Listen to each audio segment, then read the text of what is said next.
Шыңғысханның залым екендігі айдай әлемге айқын.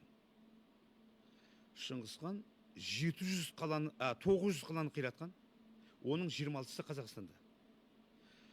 Яғни біздің ата-бабаларымыздың күлін көкке суырған адам. Ал бұл даудың тууына екі себеп бар деп ойлаймын. Біріншісі, Шыңғысхан жаулап алған қазақтың жерінде әр елді мекенде өзінің бір өкілін қалдырып отырған. Оларды төрелер деп атаған.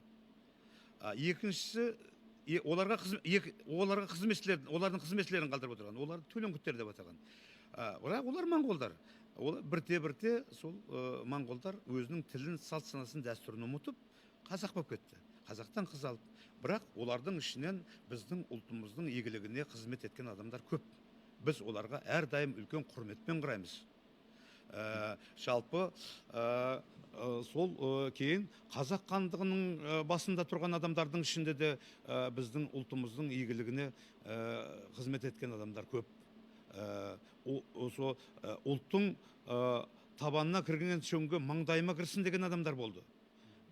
Тағы да қайталап айтамын, біздің оларға құрметіміз ерекше. Бірақ қазір демократияны пайдаланып, сол Шыңғысхан ұрпақтары, өзінің Шыңғысхан ұрпағымын деп есептейтін адамдар бірлесіп, топ құрып, бабасын ақтап алуға көшті.